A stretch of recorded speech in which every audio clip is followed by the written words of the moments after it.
ہے جو میں خانے پی لے میں جی بھر کر، جب جانا ہو تجھ کو تو جب جانا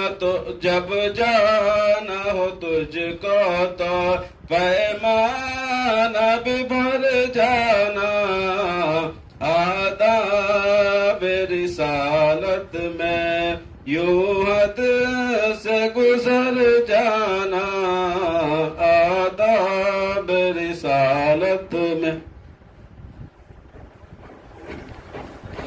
ماشاء اللہ۔ حضرت کو میں مدعو کرنے سے پہلے بس 2-3 باتیں نہایت اختصار کے ساتھ آپ کے گوش گزار کر دوں۔ حضرت والا کی تشریف آوری نہایت مسرت اور شادمانی کا باعث ہے ہم سب کے لیے۔ ایک بات آپ حضرات یاد رکھیں، گرچہ ڈاکٹر صاحب نے ہمارے علم کی قدر اس انتہا تک فرمائی ہے کہ میں تصور بھی نہیں کر سکتا ہوں کہ ڈاکٹر صاحب نے ہمارے اس مقام کا اتنا خیال رکھا۔ بہرحال اس سے میں اپنے آپ کو بڑا نہیں بن گیا ہوں کہ ڈاکٹر صاحب جو معمولی چیئر پہ بیٹھ گئے اور میں جو اتنے بھینکر کرسی پہ بیٹھ گیا ہوں، اس سے میں اپنے آپ کو بڑا نہیں ظاہر کر رہا ہوں۔ یہ بڑے لوگوں کی بات ہوتی ہے چھوٹوں کو بھی بڑا مقام دے کر کے ان کے دل کی کچھ بھرم رکھ لینا کہ یہ بھی آئندہ آنے والے وقت میں بڑا بن سکے۔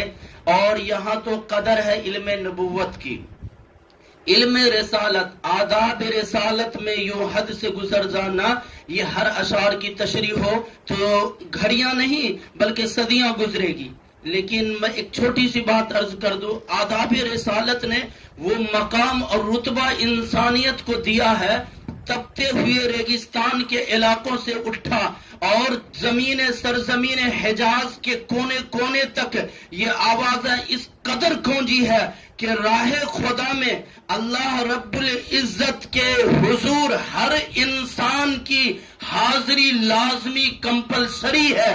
اس پیغام کو ارسال کرنے کے لیے اور پہنچانے کے لیے حجاز کے کونے کونے تک آداب رسالت کے غلاموں نے اس کام کو اور اس فرائض کو انجام دیا ہے۔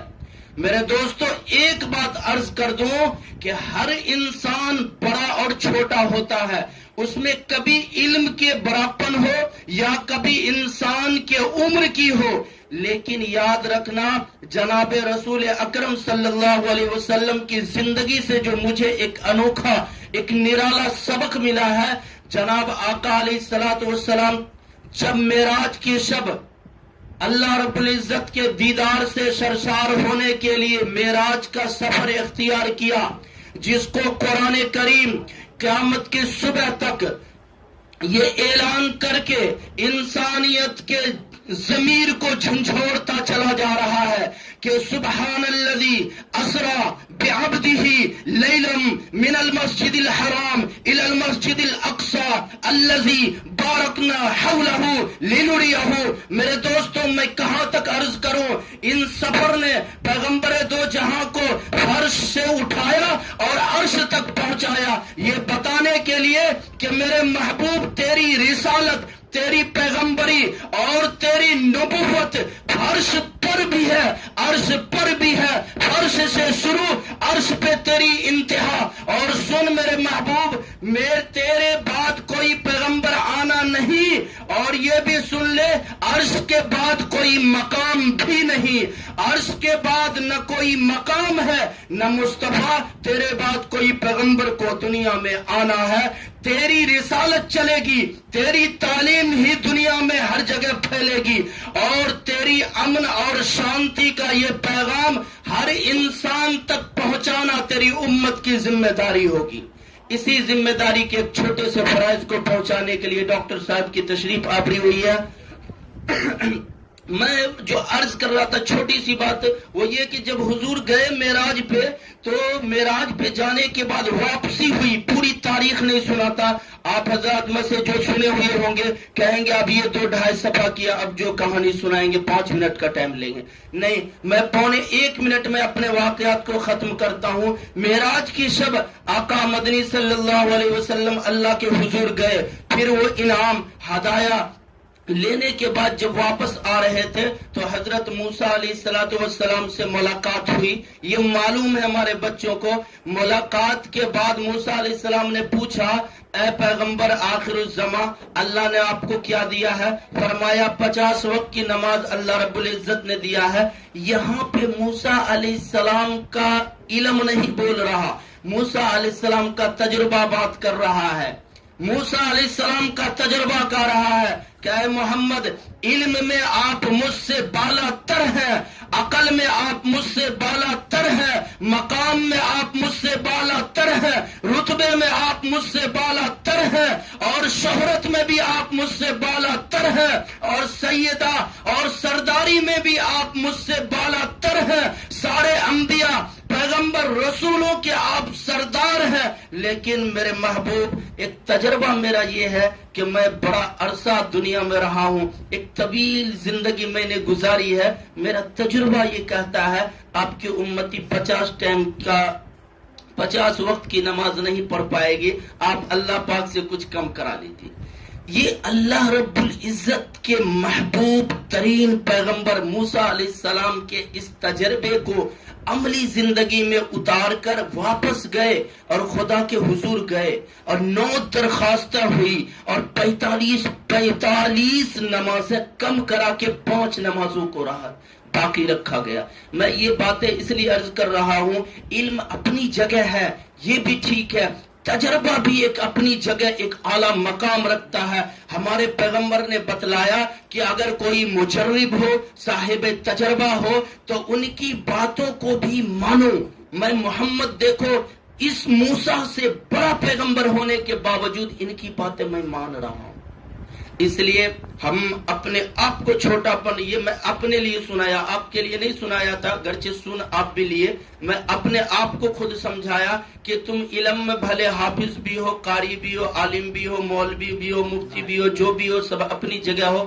ڈاکٹر صاحب ایک تجربہ کی زندگی میں اور تبلیغ کی دنیا میں در بدر رسول پاک صلی اللہ علیہ وسلم کے دین کو پھیلانے کے لیے پھرے ہیں. میں ان کی باتیں زیادہ انشاءاللہ توجہ کے ساتھ نہایت انہماک کے ساتھ سنیں گے.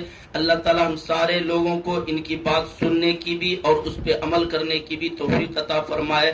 میں بلا تاخیر حضرت والا سے گزارش ادباً احتراماً عرض کر رہا ہوں کہ حضرت والا اپنے ناصحانہ گفتگو سے ہم تمام بچوں اور بچیوں کو جو ہے مستفیض فرمائے.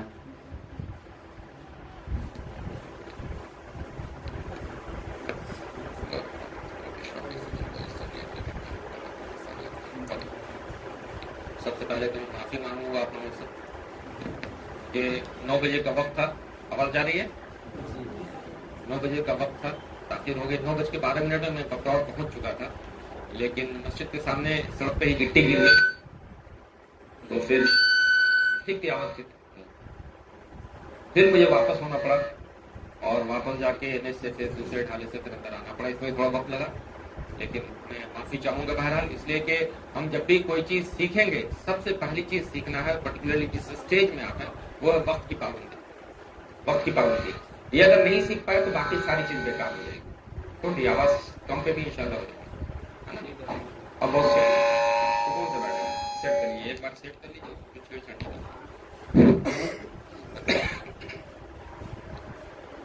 ٹھیک ہے؟ ہاں تو رہن کی کمی رہے گا، آواز ایک آدمی تک چلی گئی، بس باہر آواز جانا ضروری ہے. تو میری اس معافی کو آپ لوگوں نے قبول کر لیا نا؟ اور انشاءاللہ ہم پھر آج عہد کرتے ہیں، پرن لیتے ہیں ہم کہ آج کے بعد کبھی بھی ہم کوشش کریں کہ میری طرف سے دیر نہیں ہو. آپ بھی یہ کوشش کریں کہ زندگی میں وقت کی پابندی کریں. آپ دیکھتے ہوں گے یہ قوم خاص کر کے کہیں کرے نہ کرے مسجدیں بہت وقت کی پابندی کرنا چاہتی ہے. 1:30 بجے اگر ظہر کی نماز ہے 1:30 بجے تو آپ دیکھیں گے مسلمانوں کو جو سب سے بیکار آدمی بھی ہے وہ بھی کیا کرتا ہے، کہ اگر 1:32 ہو گیا اور امام صاحب نہیں آیا تو 16 بار گھڑی دیکھے گا. جس کو کوئی کام نہیں ہے بھائی، باہر نکل کے کچھ نہیں کرے گا، وہ بھی اگر 1:32 ہو گیا اور امام صاحب نہیں آئے ہیں کسی وجہ کا تو بار بار گھڑی کو دیکھتا رہے گا کہ 1 منٹ بھی دیر کیوں ہو گیا. وہ قوم جو 1 منٹ کا اتنا حساب رکھتی ہے، اگر آدھا گھنٹہ 1 گھنٹہ لیٹ ہو جائے تو یہ افسوس کی بات ہے. تو پہلا سبق آج ہم لوگوں کے لیے رہا کہ ہم سب پرن لیں گے، ہم سب یہ پرتیجا کریں گے کہ وقت کی قیمت کریں گے، ہے نا، انشاءاللہ. ٹھیک ہے، اگر یہ اتنا ہم لوگ کر لیں گے تو جیون میں کبھی اسفل نہیں ہو. تو پہلی بات یہ ہم لوگوں کی تھی. اب دوسری بات کہ یہ کوئی اسپیچ نہیں ہوگا ہم لوگ کا، ہے نا. ہم لوگ کوئی بھاشن دینے کے لیے یہاں پہ نہیں بیٹھے ہیں. ہم لوگ وچار اور ومرش کی ایک بیٹھک ہے، اس میں بیٹھے ہیں تاکہ ہم کچھ آپ سے سیکھیں گے، کچھ آپ ہم سے سیکھ لیں گے. ٹھیک ہے، یہ بات رہے گی. ایسا نہیں ہے کہ ہم آئے ہیں کوئی بھاشن دیں اور اس بھاشن کو سن کے ایک دوسرے سے الگ ہو جائیں چلے جائیں. ایسا نہیں ہے.